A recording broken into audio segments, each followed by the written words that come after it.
Good morning students. मागच्या तासाला आपण इनहेरिटन्स अँड व्हेरिएशन हा चॅप्टर सुरू केलेला आहे. तर ह्या चॅप्टरमध्ये आपण बरेच मुद्दे बघितले आहेत. त्यामध्ये इंट्रोडक्शन असेल, मेंडेल जे आहेत, ग्रिगर जॉन मेंडेल यांना आपण फादर ऑफ जेनेटिक्स असं म्हणतो. त्यांनी या क्षेत्रामध्ये प्रभावी कार्य केलेलं आहे किंवा शोध लावलेले आहेत. लॉज ऑफ इनहेरिटन्स त्यांनी सांगितले आहेत, म्हणून त्यांना आपण फादर ऑफ जेनेटिक्स असं म्हणतो. हा मुद्दा पाहिला. त्यानंतर मेंडेलनी नेमका एक्सपेरिमेंट कोणत्या प्लांटवरती केला, त्यांनी ते प्लांट म्हणजेच पिझम सटायवम वाटाणा हा एक्सपेरिमेंटसाठी का निवडला, त्यांची फॅमिली बॅकग्राऊंड कसं होतं, त्यानंतर या एक्सपेरिमेंटमध्ये त्यांना सक्सेस का मिळालं, त्याच्या पाठीमागचे 4 ते 5 रिझन आपण ह्या चॅप्टरमध्ये बघितले लास्ट लेक्चरला. त्यानंतर आपण काही जेनेटिक टर्म्स बघितल्या होत्या. आठवतात का बघा, मी तुम्हाला सांगितलं होतं की त्या सगळ्या टर्म्स तुम्ही वहीत लिहून काढा. तर त्यामध्ये बऱ्याच टर्म होत्या. आठवतात का बघा, ह्या टर्म आहेत त्या कॅरेक्टर, ट्रेट, फॅक्टर, जीन, बरोबर. त्यानंतर अलील्स, डॉमिनंट, रेसेसिव्ह म्हणजे काय, फिनोटाईप म्हणजे काय, जिनोटाईप म्हणजे काय, homozygous, heterozygous, pure line, Punnett square आणि होमोलोगस क्रोमोझोम. तर ह्या जेनेटिक टर्म्सचा आधार घेऊन किंवा वापर करून आपण आजच्या तासाला पुढचा मुद्दा बघणार आहोत. त्यामधला पहिला मुद्दा आहे मोनोहायब्रिड क्रॉस. नावातच आहे याच्या. पहिल्यांदा डेफिनेशन बघूया आपण याची. Cross between parent differing in only one pair of contrasting character is called monohybrid cross. बघा, डेफिनेशन महत्त्वाची आहे कारण बऱ्याचदा ही डेफिनेशन एक्झामला डिफाईन दी टर्म म्हणून सुद्धा वापरली जाते किंवा स्टेट मोनोहायब्रिड क्रॉस असं म्हटलं जातं किंवा मोनोहायब्रिड क्रॉसचं रिप्रेझेंटेशन विचारलं जातं. काही ना काही मुद्दा ह्या घटकावरती विचारला जातो. एक्झामच्या दृष्टीनं इम्पॉर्टंट पॉईंट आहे हा. तर बघा, डेफिनेशन काय आहे मोनोहायब्रिड क्रॉसची. Cross between parent. कुणाचा क्रॉस आहे हा? पॅरेंटचा. कशा? तर differing in only one pair of contrasting character. Contrasting कॅरेक्टरचं एक पेअर आहे. आता कॉन्ट्रास्टिंग कॅरेक्टर म्हणजे काय, मागच्या तासाला आपण बघितले. मी तुम्हाला सांगितले बघा की मागच्या तासाला आपण जे काही मुद्दे बघितलेत त्या मुद्द्यांचा वापर करून आपल्याला पुढचे मुद्दे बघायचे आहेत. तर कॉन्ट्रास्टिंग कॅरेक्टर, मग त्यामध्ये आपण जे काही प्लांट सिलेक्ट केलं होतं मेंडेलनी, पी प्लांट, त्यामध्ये 7 पेअर्स ऑफ कॉन्ट्रास्टिंग कॅरेक्टर होते. मग त्यामध्ये काय काय होतं? एक म्हणजे स्टेम हाईट, बरोबर, flower colour, pod colour, seed colour, बरोबर, फ्लॉवर पोझिशन. हे जे काही कॅरेक्टर आहेत ते कॅरेक्टर त्याला आपण काय म्हणतो? कॉन्ट्रास्टिंग कॅरेक्टर आहेत ते. आता ते कॉन्ट्रास्टिंग म्हणजे विरोधाभास दर्शवणार आहेत थोडक्यात. म्हणजे बघा, हाईटचा जर विचार केला तर एक प्लांट हे हाईट कॅरेक्टर टॉल असतं, तर दुसरं डॉर्फ आहे. म्हणजे हे कॉन्ट्रास्टिंग दाखवणार आहे, विरोधाभास दाखवणार आहे. शिवाय सीड कलरचा विचार केला आपण तर सीड कलरमध्ये येल्लो आणि ग्रीन. काही सीड ह्या येल्लो असतात, काही सीड ग्रीन असतात. म्हणजे इथंसुद्धा विरोधाभास दर्शवला जातो. तर असे जे कॅरेक्टर आहेत त्या 7चे 7 कॅरेक्टर इथं घेतलेले नाहीत. हा क्रॉस फक्त कुणाचा घेतलेला आहे? तर एकाच कॅरेक्टरसाठी डिफर असणारे पॅरेंट, त्यांचा जो क्रॉस घेतला जातो त्याला काय म्हटलं जातं? Monohybrid cross. बघा, आणखी एकदा डेफिनेशन बघा. क्रॉस बिटवीन पॅरेंट, अशा पॅरेंटमधला cross, differing in only one pair of contrasting character. ते 2 पॅरेंट एका पेअरच्या कॉन्ट्रास्टिंग कॅरेक्टरसाठी वेगळे आहेत. अशा पॅरेंटचा क्रॉस त्याला म्हणायचं आपण मोनोहायब्रिड क्रॉस. उदाहरणं बघितल्यावर तुमच्या ह्याच्यापेक्षा जास्त लक्षात येईल. फॉर एक्झाम्पल दिले बघा इथं. Cross of pure tall and pure dwarf plant. Monohybrid क्रॉसचं उदाहरण काय आहे? ज्यावेळेला आपण क्रॉस घेतो कुणाचा? Pure tall and pure dwarf plant. म्हणजे एक प्युअर टॉल असणारं प्लांट आहे आणि दुसरं डॉर्फ असणारं प्लांट आहे. एक उंच आणि दुसरं उंचीला कमी असणारं प्लांट. यांचा ज्या वेळेला आपण क्रॉस घेतो आहे, ह्या एकाच कॅरेक्टरसाठी ते डिफर आहेत, वेगळे आहेत. बाकी सगळे कॅरेक्टर आहेत हे त्याचा आपण विचार करणार नाही आहोत. तर अशा प्लांटचा ज्या वेळेला आपण क्रॉस घेतो त्यावेळी त्याला आपण काय म्हणतो आहे? Monohybrid cross. मोनो म्हणजे सिंगल, हायब्रिड म्हणजे हायब्रिड व्हरायटी. थोडक्यात मिक्सिंग केलं जातं, दोन वेगवेगळ्या व्हरायटी मिक्स ज्या वेळेला केल्या जातात त्यावेळेला त्याला हायब्रिड असं म्हणतात. आणि क्रॉस म्हणजे थोडक्यात यांचा क्रॉस घेतला जातो. आता इथं रिप्रेझेंटेशन दिलेलं आहे बघा. सुरुवातीला काय दिलं आहे? फिनोटाईप. फिनोटाईप म्हणजे काय? तर एक्सटर्नल ॲपिअरन्स ऑफ द प्लांट. बाहेरून दिसतंय ना आपल्याला की हे प्लांट टॉल आहे की डॉर्फ आहे, बरोबर? हाईटनं जास्त आहे किंवा हाईटनं कमी आहे, हे बाहेरून दिसतं आहे आपल्याला. त्यामुळे हा त्याचा काय झाला? टॉल आणि डॉर्फ फिनोटाईप झाला, बरोबर? आता त्यानंतर जिनोटाईप. जिनोटाईप काय आहे? टॉलचा जिनोटाईप आहे कॅपिटल टी आणि डॉर्फचा जिनोटाईप आहे स्मॉल टी. आता हे जिनोटाईप जे असतात हे ॲक्च्युली इमॅजिनरी असतात. म्हणजे मागंही मी तुम्हाला सांगितलं होतं की तिथं असं कुठं त्या पी प्लांटच्या झाडावरती असं लिहिलं नसणार आहे की तो टॉल आहे म्हणून कॅपिटल टी असं कुठं मेन्शन नसतं. हे आपण इमॅजिनरी देतो आहे त्याला. म्हणजे समजा ते टॉल प्लांट आहे तर त्याच्यामध्ये जीन कुठला असणार आहे? त्या जीनला नाव दिलं आहे ते कॅपिटल टी हा त्याचा जिनोटाईप आहे. आणि स्मॉल टी हा डॉर्फचा जिनोटाईप आहे. आता हे यामध्ये काय केलं जातं बघा? गॅमेट्स तयार केले जातात. ह्याचे काय तयार होतात? गॅमेट्स. तर गॅमेट्स म्हणजे काय? तर एक काय म्हणतो सेक्स सेल असते, त्याचं युनियन झाल्यानंतर पुढं नवीन ऑफस्प्रिंग तयार होतं, त्याला आपण गॅमेट्स असं म्हणतो, बरोबर? रिप्रोडक्टिव्ह सेल म्हणजेच गॅमेट. तर हे गॅमेट्स नेहमी सिंगल असतात. जिनोटाईप लिहिताना नेहमी डबल लिहायचा. कुठलंही कॅरेक्टर एक्सप्रेस होताना ते सिंगली एक्सप्रेस होत नाही. म्हणजे हे कॅपिटल टी 2 वेळा लिहिलं आहे, बरोबर? का? तर एक टॉलनेस हा एक्सप्रेस होण्यासाठी डबल टी लागतो. म्हणजे कुठलंही असू दे, टॉलनेस असू दे, कलर असू दे, फ्लॉवर पोझिशन असू दे, कुठलंही कॅरेक्टर एक्सप्रेस होण्यासाठी जीनचे 2 अलील्स लागतात. म्हणजे थोडक्यात 2 जीन लागतात, जीनचे 2 प्रकार लागतात, ठीक आहे? तर गॅमेट्स ज्या वेळेला तयार होतात त्यावेळेला सिंगल गॅमेट बाहेर पडतात. म्हणजे आता हा कॅपिटल टी आहे, त्याच्यामधून कॅपिटल टी हा गॅमेट मिळाला आणि स्मॉल टीपासून स्मॉल टी गॅमेट मिळाला. म्हणजे आपल्याला इथं गॅमेट कुठले मिळालेत? एक कॅपिटल टी आणि दुसरा स्मॉल टी, बरोबर? 2 गॅमेट्स मिळाले. आता पुढं काय आहे? F1 जनरेशन म्हणजे यांची पहिली पिढी. थोडक्यात हे टॉल प्लांट आणि डॉर्फ प्लांट यांचं मॅरेज, क्रॉस म्हणजे थोडक्यात मॅरेज असं लक्षात ठेवा आपल्या सोप्या भाषेत, ठीक आहे? आता हे 2 पॅरेंट आहेत, टॉल आणि डॉर्फ हे 2 पॅरेंट आहेत. तर यांची पहिली पिढी जी असणार आहे त्याला आपण F1 जनरेशन म्हणतो आहे. मेंडेलने स्टडी केलेली पहिली पिढी त्याला काय म्हणतो आहे आपण? F1 generation. त्याचं जिनोटाईप काय असणार आहे? कॅपिटल टी आणि स्मॉल टी. इथंसुद्धा बघा हे दोघं एकत्र येतात त्याच वेळेला तो एक्सप्रेस होतो आहे जीन, त्याशिवाय एक्सप्रेस होऊ शकत नाही. हे सिंगल असतात, ते एक्सप्रेस होत नाहीत. आता हा कॅपिटल टी आणि स्मॉल टी आहे, हा दिसताना मेंडेलना कसा दिसला? टॉल दिसला. म्हणजे हे जे प्लांट आहे F1 जनरेशनमध्ये मिळालेलं, अगोदर हे कॅपिटल टी स्मॉल टी आहे हे त्यांना माहीत नव्हतं. फक्त त्यांनी काय केलं होतं की एक टॉल पी प्लांट घेतलं, दुसरं डॉर्फ पी प्लांट घेतलं आणि त्यांचा ज्या वेळेला क्रॉस घेतला त्यावेळी त्यांच्या असं लक्षात आलं की पहिल्या पिढीमधले सगळे प्लांट कसे आहेत? टॉल आहेत. इच अँड एव्हरी प्लांट कसं आहे? टॉल आहे असं त्यांच्या लक्षात आलं.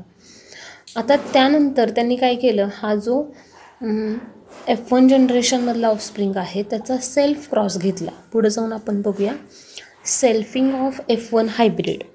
हे जी पहिली पिढी आहे ह्या पहिल्या पिढीचा सेल्फ क्रॉस घेतला. सेल्फ क्रॉस याचा अर्थ काय? तर त्याच व्हरायटीचा त्याच व्हरायटीशी घेतलेला क्रॉस त्याला आपण सेल्फ क्रॉस म्हणतो, बरोबर. आता इथं पॅरेंट्स म्हणजे कोण असणार आहेत, F1 जनरेशनचे जे ऑफस्प्रिंग आहेत ते ॲज अ पॅरेंट म्हणून काम करणार. तर हे कसे आहेत, कॅपिटल टी स्मॉल टी आहे आणि दुसरा कॅपिटल टी स्मॉल टी. हे काय आहेत, सेल्फ क्रॉस घेतला आहे त्यांचा. आता इथं मात्र मिळताना आपल्याला गॅमेट्स 2 प्रकारचे मिळतात. पहिल्या ठिकाणी आपल्याला गॅमेट्स एकाच प्रकारचे मिळाले, कारण बघा दोन्ही कॅपिटल टी कॅपिटल आहे, त्यामुळं आपण एकच गॅमेट कन्सिडर केला. मात्र इथं हे पॅरेंट जे आहेत त्याच्यामध्ये 2 वेगवेगळ्या प्रकारचे जिनोटाईप आहेत, मिक्स जिनोटाईप आहे ह्यांचा. एक कॅपिटल आहे दुसरा स्मॉल आहे. इथंसुद्धा एक कॅपिटल आहे दुसरा स्मॉल आहे. त्यामुळे गॅमेट्स मिळताना आपल्याला 2 प्रकारचे गॅमेट्स मिळाले, बरोबर. एक कॅपिटल टी स्मॉल टी, तसंच इथं कॅपिटल टी स्मॉल टी, असे वेगवेगळे गॅमेट्स 2 प्रकारचे मिळाले.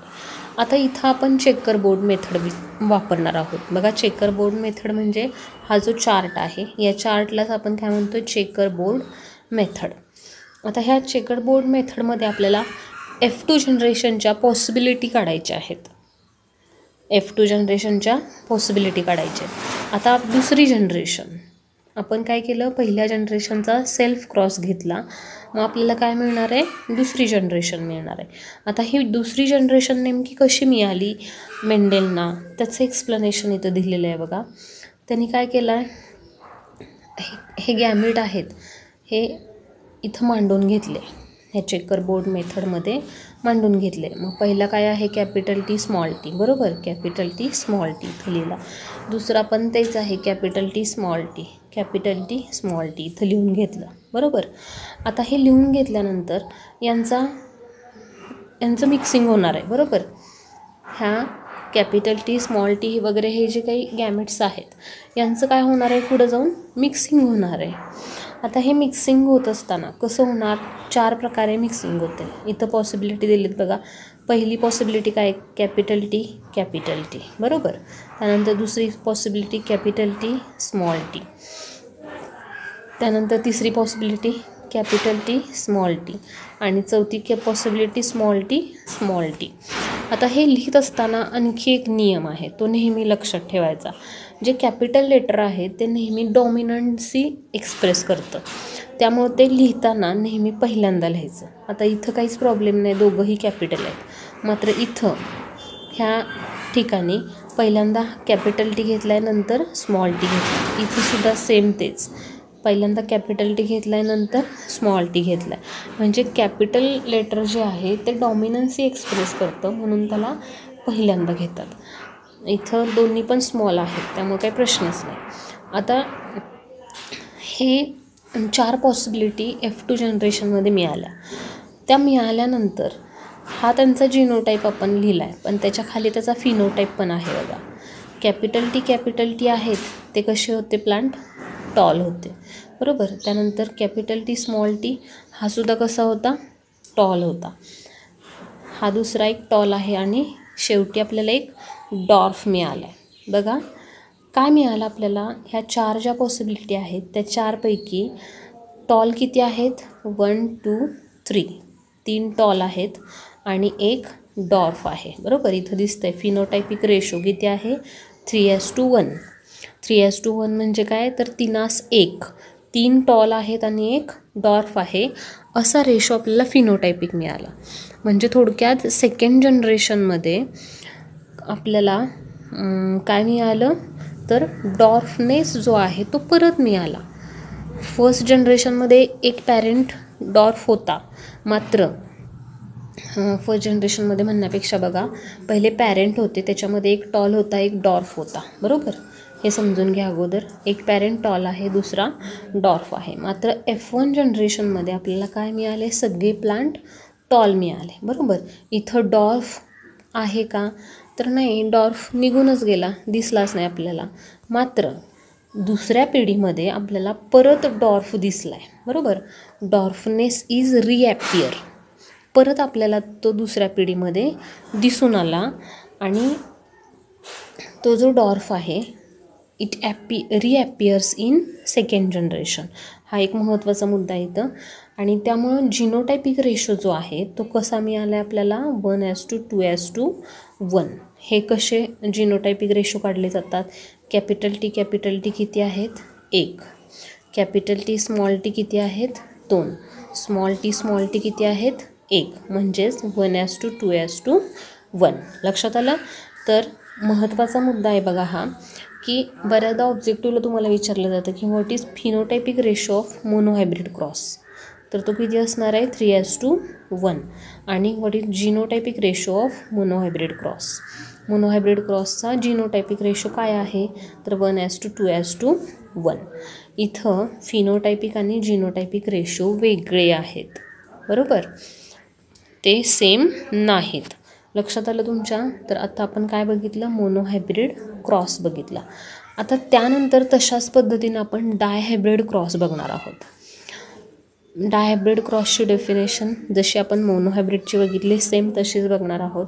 डाय म्हणजे 2, हायब्रिड म्हणजे मिक्सिंग आणि क्रॉस म्हणजे मॅरेज, असं लक्षात ठेवा. डेफिनेशन बघा सगळ्यांनी. एक क्रॉस बिटवीन पॅरेंट्स, बघा तशीच डेफिनेशन आहे. Cross between parents differing in 2 pair of contrasting character is called dihybrid cross. बघा मग अशी काय होतं? Definition cross between parent differing in only 1 pair of contrasting character. इथं फक्त 2 पेअर केले, बाकी काहीच फरक नाही आहे. Cross between parents differing in 2 pair of contrasting character is called hybrid cross. मग एक्झाम्पल बघितल्यानंतर तुमच्या लक्षात येईल. काय एक्झाम्पल? तर cross of pure tall rounded seeded plant with dwarf wrinkled seeded plant. म्हणजे असं एक प्लांट वापरलं आहे की ज्याच्यामध्ये ते कसं आहे? टॉल आहे, शिवाय त्याच्या सीड कशा आहेत? राऊंड. बघा, tall plant with round seed असा एक पॅरेंट आहे. आणि दुसरा पॅरेंट कसा आहे? डॉर्फ आहे, उंचीला कमी आणि रिंकल्ड सीडेड. रिंकल्ड म्हणजे सुरकुत्या पडलेल्या बिया ज्याला आपण म्हणतो त्याला म्हणायचं रिंकल सीडेड. म्हणजे 2 पॅरेंट वापरले आपण इथं. मात्र ते 2 पॅरेंट कशा आहेत? 2 पेअरसाठी कॉन्ट्रास्टिंग आहेत, 2 वेगवेगळ्या कॅरेक्टरसाठी कॉन्ट्रास्टिंग आहेत. तर ते फिनोटाईपमध्ये कसं लिहिणार आपण? आता इथं डायग्रॅमॅटिक रिप्रेझेंटेशन. फिनोटाईप काय असणार आहे? राऊंड येल्लो, बरोबर. सीड कशा आहेत? राऊंड आहेत आणि येल्लो.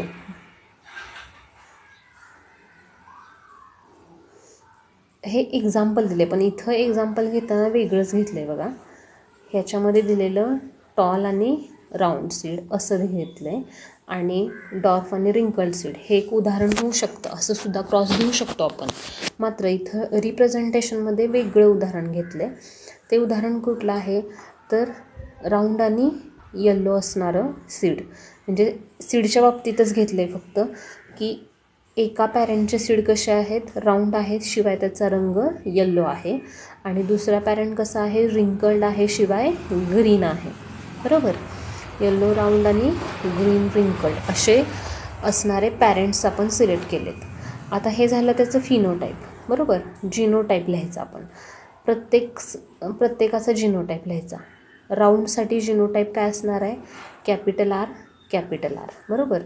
येल्लोसाठी जिनोटाईप काय असणार आहे? Capital Y. आता हे लक्षात ठेवा मात्र, की कुठलाही जिनोटाईप लिहित असताना बघा हा मुद्दा मला वाटतं तुम्हाला सांगायचा राहून गेला आहे, की आता समजा राऊंड आणि रिंकल्ड हे दोघं आहेत, बरोबर.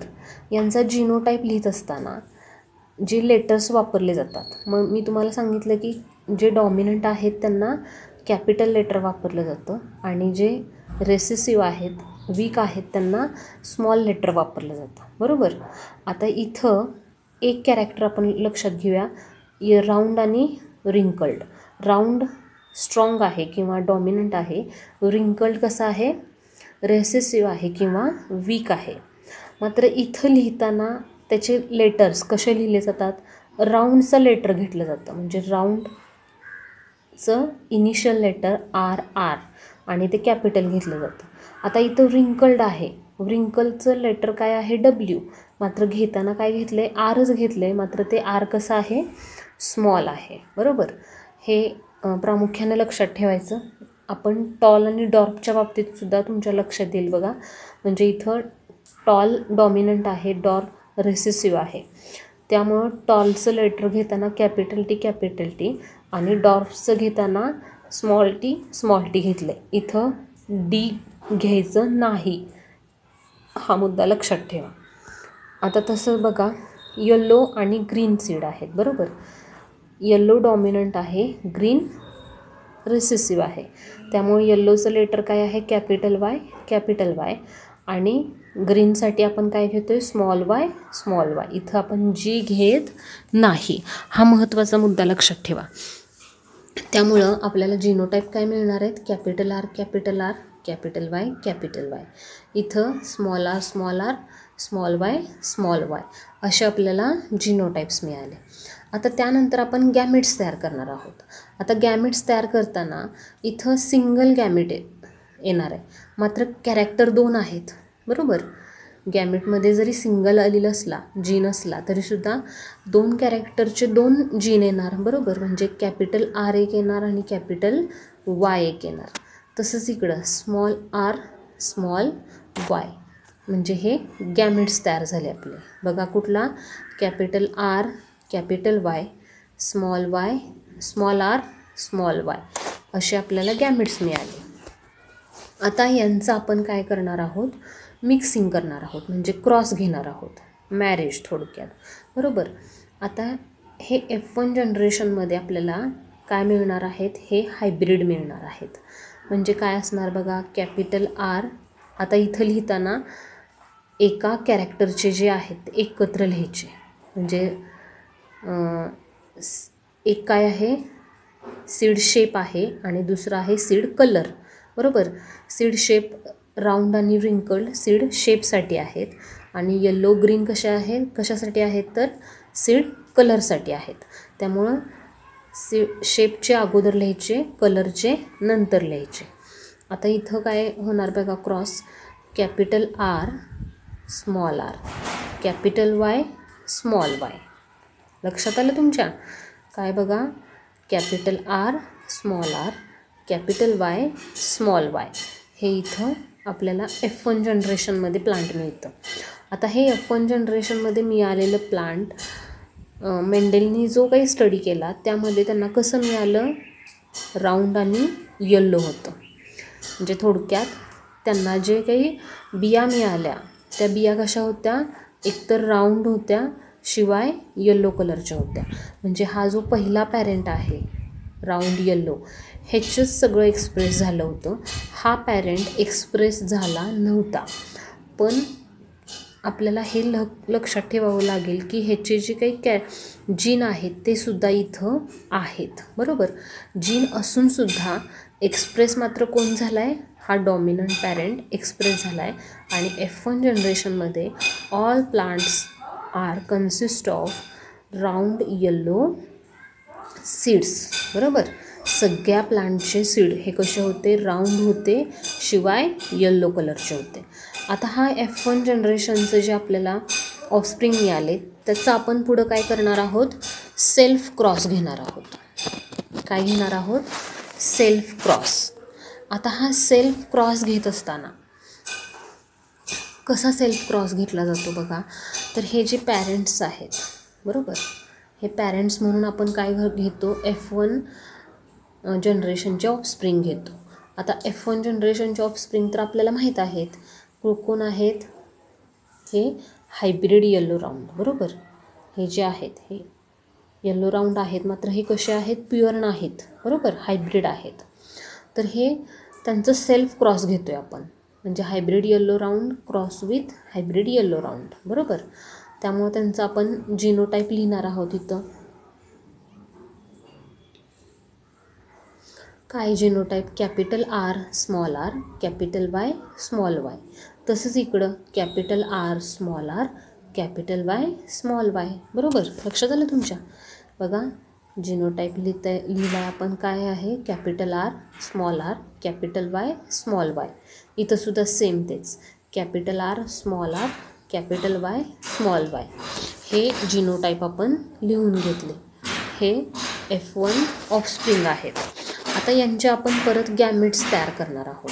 आता हे गॅमेट्स तयार करत असताना थोडीशी कॉम्प्लिकेटेड प्रोसेस आहे, बरोबर. जसजसे कॅरेक्टर जास्त असतात तसतसे गॅमेट्स वाढत जातात, बरोबर. मग गॅमेट तयार करण्यासाठी मी एक तुम्हाला सोपी ट्रिक देते. ही काय ट्रिक आहे बघा. तर हे आणि हे दोघंही सेम आहेत, बरोबर. त्यामुळे त्यांचे जे गॅमेट्स तयार होणार आहेत, याचे हे 4 गॅमेट तयार झाले आणि याचे हे 4 गॅमेट तयार झाले, बरोबर. टोटल 8 गॅमेट आपल्याला तयार करायचे आहेत. मात्र 4 केले की तसेच सेम 4 तयार करायचे आहेत. तर हे 4 तयार करत असताना एक सोपा फॉर्म्युला आहे, तो लक्षात ठेवा किंवा वहीत लिहून ठेवा तुम्ही लागलाच. तो फॉर्म्युला आहे 13, 14, 23, 24 हे आकडे लक्षात ठेवायचे. आता त्यासाठी काय करायचं अगोदर आपल्याला, तर हे capital R small R capital Y small Y हे 4 जे आहेत यांना नंबरिंग करायचं. नंबरिंग डावीकडून उजवीकडं करायचं. कसं बघा, कॅपिटल आरला 1 आकडाला द्यायचा, स्मॉल आरला 2, कॅपिटल वाय 3 आणि स्मॉल वाय 4. बघा कसं करायचं. गॅमेट पाडत असताना सोपी ट्रिक मी तुम्हाला सांगते की हे जे 4 आहेत, 4 लेटर आहेत ह्याच्यात, capital R small R capital Y small Y, याला डावीकडून उजवीकडं असे 4 नंबर द्यायचे. 1 2 3 4, बरोबर. हे नंबर दिले की त्या नंबरनुसार क्रॉस घ्यायचा. कसा बघा, आता समजा मी आकडे सांगितले तुम्हाला किती, 13, 14, 23, 24, बरोबर. आता 13 म्हणजे काय, तर 1 आणि 3, बरोबर. त्यामुळे इथं आपण काय घेणार, कॅपिटल आर आणि कॅपिटल वाय, हे झालं 13, बरोबर. आता 14, capital R small Y sorry. त्यानंतर 23 आणि 24. आता 23 म्हणजे काय, 2 आणि 3, बरोबर. 23 म्हणजे 2 आणि 3. मग काय घेणार आपण, स्मॉल आर कॅपिटल वाय आणि 24 म्हणजे स्मॉल आर स्मॉल वाय. असे आपण गॅमेट्स तयार करून घेतले. आता इथं घेत असताना बघा, इथं मी स्मॉल पहिल्यांदा घेतले आणि कॅपिटल नंतर घेतले. मात्र इथं कंडिशन वेगळी आहे. हे 2 वेगवेगळे कॅरेक्टर एक्सप्रेस करणार आहेत. हा आर आहे तो कशासाठी आहे सांगा, आठवते का बघा. आर हा रिंकल्डसाठी आहे, म्हणजे हा त्याचा सीड शेप आहे, बरोबर. आणि वाय आहे तो सीड कलरसाठी. 2 वेगवेगळे आहेत कॅरेक्टर, त्यामुळं त्याचा विचार करायचा नाही. अगोदर सीड शेप घ्यायचा, नंतर कलर घ्यायचा, ठीक आहे. तर हा फॉर्म्युला लक्षात ठेवा, 13, 14, 23, 24. पण मात्र हा फॉर्म्युला कधी वापरता येतो, ज्यावेळेला तुम्ही ह्या 4 लेटरना नंबरिंग करतात त्यावेळेला. सेम कंडिशन इथंच करायची, नंबरिंग देऊन घ्यायचे. म्हणजे थोडक्यात इथं जे गॅमेट्स आले तेच गॅमेट इथं लिहून घेतले तरी चालतात, काही फरक नसतो, कारण हे आणि हे सेम आहे, बरोबर. आता हे गॅमेट्स 8 गॅमेट आपण लिहून घेतले. आता परत आपण काय वापरणार आहोत, प्युनेट स्क्वेअर मेथड म्हणजे चेकर बोर्ड मेथड वापरणार आहोत. त्यामध्ये काय करायचं, तर हे 4 आहेत इथं लिहून घ्यायचे, हे 4 आहेत इथं लिहून घ्यायचे. लक्षात आलं. तर डायहायब्रिड क्रॉसचा आपण 2nd जनरेशनची पॉसिबिलिटी काढण्यासाठी चेकर बोर्ड मेथड वापरतो आहे. आणि त्यासाठी हे जे गॅमेट आहेत, हे 4 आणि हे 4 हे गॅमेट्स आपण इथं लिहून काढलेत. बघा दिसत आहेत का, इथं capital R capital Y capital R small Y small R capital Y small R small Y हे लिहून घेतलेत आपण 4 गॅमेट. तसेच हे 4 गॅमेट इथं लिहून घ्यायचे खाली, बरोबर. म्हणजे इथं 4 लिहिले, इकडं 4 लिहिले. असे लिहिल्यानंतर ह्यांचे पॉसिबल कॉम्बिनेशन लिहून काढायचे. आता हे कॉम्बिनेशन कसे लिहायचे तुमच्या लक्षात आलं असेल. बघा पहिलं कॉम्बिनेशन काय असणार आहे, capital R small Y sorry capital R capital Y, बरोबर. म्हणजे 2 कॅपिटल आर 2 कॅपिटल वाय असं हे कॉम्बिनेशन मिळालं. दुसरं कॉम्बिनेशन काय असणार आहे, capital R capital Y small Y, अगोदर कॅपिटल घ्यायचं हे लक्षात ठेवा. त्यानंतर तिसरं कॉम्बिनेशन काय, capital R small R capital Y capital Y. बघा जशी आहेत तशी कॉम्बिनेशन करून घ्यायची, त्यात बदल करायचा नाही, त्याशिवाय आपल्याला ॲक्च्युअल रिझल्ट मिळत नाही. आता त्यानंतर इथं काय आहे, सुरुवातीला आपण हे कॅपिटल घ्यायचं, नंतर हे स्मॉल घ्यायचं, capital R small R capital Y small Y. बरोबर, ही लाईन कंप्लीट झाली. तशीच सेम आता इथं हे एक गॅमेट आणि त्यानंतर हा गॅमेट, परत हा परत हा परत हा, असं कॉम्बिनेशन करून घ्यायचं. म्हणजे बघा कॅपिटल आर स्मॉल वाय आहे, मात्र अगोदर कॅपिटल घ्यायचं आहे, त्यामुळं कॅपिटल वाय स्मॉल वाय. लक्षात येते का बघा, capital R capital Y small Y, हे पहिलं कॉम्बिनेशन झालं दुसऱ्या लाईनमधलं. सेम तसंच पुढं करायचं. आता कॅपिटल आर इथं दोन्ही पण स्मॉल आहेत म्हणून स्मॉल वाय. असे सगळे पॉसिबल कॉम्बिनेशन जे आहेत ते पॉसिबल कॉम्बिनेशन लिहून काढायचे. बरोबर, आता लिहून काढल्यानंतर काय करायचं बघा, तर ह्याच्या आपल्याला फिनोटायपिक आणि जिनोटायपिक रेशो काढायचा आहे, जसं आपण मोनोहायब्रिडमध्ये काढला सेम तसा. आता इथं काय मिळते बघा आपल्याला, हा कॅपिटल आर आणि कॅपिटल वाय आहे. बरोबर, हा दिसताना कसा दिसणार आहे आपल्याला, एक तर राऊंड कलरचे सीड असणार आहेत, शिवाय येलो कलरचे, राऊंड म्हणजे गोल असणार आहेत आणि रंग त्याचा येलो असणार आहे. बरोबर, म्हणजे हे पहिले चारीचे चारी कसे आहेत, राऊंड आणि येलो आहेत. दिसताना सगळे कसे दिसत आहेत, राऊंड आणि येलो. दुसऱ्या लाईनमध्ये बघा हा ग्रीन दिसतोय. बरोबर, हा ग्रीन आहे, हा सुद्धा ग्रीन आहे. मात्र दोन व्हरायटी आहेत बघा ह्याच्यामध्ये. आता की हा जरी ग्रीन असला तरी तो व्रिंकल्ड आहे, हा ग्रीन असला तरीसुद्धा राऊंड आहे. बरोबर, हा जो दिसतोय हा येल्लो असला तरीसुद्धा कसला आहे, रिंकल्ड आहे, हा येल्लो असला तरीसुद्धा राऊंड आहे. बरोबर, म्हणजे थोडक्यात आपल्याला व्हरायटी आता किती दिसत आहेत, 4 व्हरायटी दिसत आहेत. आणि ह्या 4 व्हरायटी कुठल्या, पहिली राऊंड येल्लो 9 दिसत आहेत, राऊंड ग्रीन 3 दिसत आहेत, रिंकल्ड येल्लो 3 आणि रिंकल्ड ग्रीन 1, अशा आपल्याला व्हरायटी मिळाल्या. बरोबर, इथंच काउंटिंग जर केलं तुम्ही तर लक्षात येईल बघा. हे पकडायचं कसं, म्हणजे आता मगाशी मी तुम्हाला सांगितलं की जो डॉमिनंट आहे, कॅपिटल अक्षर जे आहे त्याची जी कॅरेक्टरिस्टिक आहे ते धरायचं. म्हणजे आता इथं बघा हे दोन्ही पण सगळे स्मॉल आहेत, म्हणून याच्यामध्ये काय असणार आहेत, हे रिंकल्ड आणि ग्रीन असणार आहेत. बरोबर, सॉरी. तर त्या पद्धतीनं 4 कॉम्बिनेशन आपल्याला मिळाले. आता महत्त्वाचा मुद्दा हा आहे की पॅरेंट्स घेताना आपण 2च कॉम्बिनेशन घेतलेले. कुठले, राऊंड येल्लो एक कॉम्बिनेशन होतं, रिंकल्ड ग्रीन एक कॉम्बिनेशन होतं. मात्र रिझल्टमध्ये F2 जनरेशनमध्ये आपल्याला 4 कॉम्बिनेशन दिसत आहेत. कुठले, राऊंड येल्लो एक आहेच, रिंकल्ड ग्रीन आहेच, हे 2 कसे आहेत, पॅरेंटल कॉम्बिनेशन आहेत, म्हणजे पॅरेंट्ससुद्धा असे होते. मात्र मधले जे 2 कॉम्बिनेशन आहेत कुठले बघा, राऊंड ग्रीन आणि रिंकल्ड येल्लो, हे न्यूली फॉर्म कॉम्बिनेशन आहेत. म्हणजे थोडक्यात याच्यामध्ये 2 फिनोटाईप आहेत ते वेगळे तयार झालेत.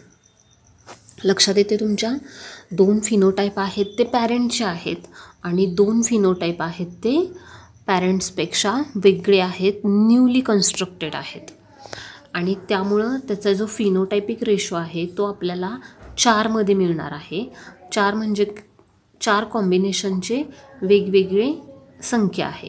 आता त्यामध्ये राऊंड येल्लो किती आहेत, 9, राऊंड ग्रीन 3, रिंकल्ड येल्लो 3 आणि रिंकल्ड ग्रीन 1.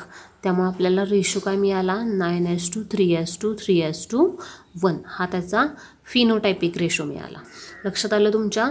डायहायब्रिड क्रॉसचा फिनोटायपिक रेशो किती आहे हे जर विचारलं तर काय लिहिणार 9:3:3:1 हा त्याचा फिनोटायपिक रेशो झाला. आणि जिनोटायपिक रेशो इथं काढायचा आहे आपल्याला. तो कसा काढायचा तर हे capital R capital R capital Y किती आहेत तर 1 आहेत ते लिहून काढायचं. त्यानंतर capital R capital Y small Y किती आहेत 1, त्याच्या पुढं 1 लिहायचं. त्यानंतर capital R small R capital Y किती आहेत तर 2 आहेत ते सुद्धा लिहून काढायचं. त्यानंतर capital R capital Y small Y किती आहेत 4 आहेत, त्यामुळे ते सुद्धा लिहून काढायचं. अशा जेवढ्या व्हरायटी आहेत ह्या मेथडमध्ये किंवा हा जो पिनेट स्क्वेअर आहे ह्या स्क्वेअरमध्ये जेवढे पॉसिबल कॉम्बिनेशन आहेत ते सगळे कॉम्बिनेशन पहिल्यांदा लिहून काढायचे आणि त्यांच्या पुढं त्याची संख्या लिहायची किती आहे. मग ती संख्या लिहिल्यानंतर तो रेशो म्हणून लिहायचं. म्हणजे पहिल्यापासून शेवटपर्यंत रेशोच्या स्वरूपात तो लिहून काढायचा. हा रेशो किती आहे बघा, वाचा. 1:1:2 2:2 4:1 1:2 2:1 बरोबर. आणखी एकदा रेशो वाचते बघा मी, लक्षात राहतोय का तुमच्या. 1:2 2:2 4:1 1:2 2:1 बरोबर. म्हणजे हे लक्षात ठेवा, हा रेशो लक्षातच ठेवावा लागतो. 1:1:2:4 1:1:2:1 असं लक्षात ठेवा. म्हणजे हा त्याचा काय झाला जिनोटायपिक रेशो. जिनोटाइप्स जास्त वेगवेगळे प्रकार आहेत, मात्र फिनोटाईप किती प्रकारचे आहेत 4 प्रकारचे. आता ह्या डायहायब्रिड क्रॉसमध्ये आपल्या काय लक्षात आलं तर महत्त्वाचा मुद्दा की डायहायब्रिड क्रॉसमध्ये आपण जे पॅरेंट्स घेतलेले होते ते पॅरेंट्स कसे होते, 2 पेअरसाठी ते कॉन्ट्रास्टिंग होते बरोबर. बघा लक्ष द्या सगळ्यांनी, हे जे पॅरेंट्स आहेत हे 2 पेअरसाठी कसे आहेत कॉन्ट्रास्टिंग आहेत. म्हणजे काय तर 2 कॅरेक्टर कुठले, एक सीड कलर आणि दुसरा सीड शेप बरोबर. म्हणजे सीड कलरमध्ये येलो आणि ग्रीन हे कॉन्ट्रास्टिंग आहे आणि सीड शेपमध्ये राऊंड आणि रिंकल्ड हे काय आहे कॉन्ट्रास्टिंग आहे. मग एक पॅरेंट कसा आहे राऊंड येलो आहे, दुसरा पॅरेंट कसा आहे रिंकल्ड ग्रीन आहे. यांचा ज्या वेळेला आपण क्रॉस घेतो त्यावेळेला F1 जनरेशनमध्ये आपल्याला सगळे कसे मिळतात, राऊंड येल्लो मिळतात. म्हणजे हा जो पॅरेंट आहे ह्याचे सगळे दिसतात. मात्र हे हायब्रिड व्हरायटी आहे बरोबर. ही प्युअर नाही पॅरेंटसारखी, ही प्युअर आहे, मात्र ही कशी आहे हायब्रिड आहे. आता ह्या हायब्रिडचा ज्या वेळेला आपण सेल्फ क्रॉस घेतो, इथं काय घेतो आहे आपण त्याचा सेल्फ क्रॉस घेतो आहे. सेल्फ क्रॉस याचा अर्थ असा की इथं जो पॅरेंट असणार आहे तोच पॅरेंट इथं असतो आणि त्या दोघांचे गॅमेट्स पाडले जातात. गॅमेट्सचा फॉर्म्युला मी सांगितला तुम्हाला 13 14 23 24 हे लक्षात ठेवायचं. त्यानंतर ह्या चेकर बोर्ड मेथडमध्ये हे गॅमेट्स लिहून घ्यायचे, त्याचे पॉसिबल कॉम्बिनेशन पाडायचे सगळे प्रत्येक. म्हणजे आता किती आहेत बघा, ह्या स्क्वेअर किती आहेत ह्याच्यामध्ये 1 2 3 4 5 6 7 8 9 10 11 12 13 14 15 16 बरोबर. पॉसिबल आपल्याला किती मिळालेत हे कॉम्बिनेशन, 16 कॉम्बिनेशन मिळालेत. त्यापैकी 16 कॉम्बिनेशनचं व्हरायटी किती आहेत तर 4 व्हरायटी आहेत. मग त्यामध्ये पहिली व्हरायटी येलो राऊंड 9 आहेत, राऊंड ग्रीन 3 आहेत, रिंकल्ड येलो 3 आहेत, रिंकल्ड ग्रीन 1 आहे. त्यामुळे त्याचा फिनोटायपिक रेशो आपल्याला किती मिळाला 9:3:3:1. ह्या सगळ्यांची बेरीज ज्या वेळेला आपण करतो त्यावेळेला ती 16 येते बघा. कारण हा जो रेशो आहे तो रेशोच त्याचा आहे. ह्या 16 जणांचा जो रेशो आहे तो इथं दिलेला आहे. म्हणजे 9 + 3 + 3 + 1 हे ज्या वेळेला आपण करतो त्यावेळेला ते किती येतं 16. आणि जिनोटायपिक रेशोसुद्धा 1 1 2 4 1 1 2 1 2 1 याचं ज्या वेळेला बेरीज करतो त्यावेळेलासुद्धा ह्याचं संख्या किती येते 16. तर इथं हे फिनोटायपिक रेशो आणि हा जिनोटायपिक रेशो डायहायब्रिड क्रॉसचा आहे. ठीक आहे, लक्षात आलं तुमच्या. तर आजच्या तासाला आपण 2 क्रॉस बघितले, एक म्हणजे मोनोहायब्रिड क्रॉस आणि दुसरा डायहायब्रिड क्रॉस. दोन्हींचा फरक लक्षात आला. मोनोहायब्रिड क्रॉसमध्ये single pair of contrasting character असतं, तर डायहायब्रिड क्रॉसमध्ये 2 पेअर ऑफ कॉन्ट्रास्टिंग कॅरेक्टर्स वापरले जातात आणि पॅरेंट्सचा क्रॉस घेतला जातो. फायनली तुमच्या हे लक्षात आलं पाहिजे की ज्या वेळेला आपण एखाद्या पॅरेंटचा क्रॉस घेतो आहे, बरोबर, प्युअर पॅरेंटचा, म्हणजे सुरुवातीपासून बघूया आपण इथं की हा राऊंड येलो आहे आणि रिंकल्ड ग्रीन आहे. यांचा ज्या वेळेला आपण क्रॉस घेतो आहे त्यावेळेला पहिल्या पिढीमध्ये आपल्याला एकच पॅरेंट दिसून येतो आहे, दुसरा पॅरेंट काय होतो आहे, गायब होतो आहे, दिसतच नाही. मात्र ज्यावेळेला आपण त्याचा सेल्फ क्रॉस घेतो, बरोबर, सेल्फ क्रॉस घेतो त्यावेळेला तो दुसरा पॅरेंट आपल्याला परत दिसून येतो आहे. शिवाय डायहायब्रिड क्रॉसमध्ये आपल्याला आणखीन 2 कॉम्बिनेशन दिसत आहेत. तर हा सगळा मेंडेलनी केलेला स्टडी आहे आणि त्याचा जो रिझल्ट आहे तो त्यांनी या रेशोच्या स्वरूपात मांडलेला आहे, बरोबर. तर हा जो काही त्याचा स्टडी आहे किंवा त्या स्टडीचं रेकॉर्ड आहे, हे रेकॉर्ड त्यांना असंच मेंटेन केलं आणि ह्या रेकॉर्डचं ऑब्झर्वेशन किंवा ॲनालिसिस केल्यानंतर त्याला असं एक साधर्म्य लक्षात आलं आणि ते साधर्म्यच त्यानं मेंडेल्स लॉज ऑफ इनहेरिटन्स म्हणून मांडले.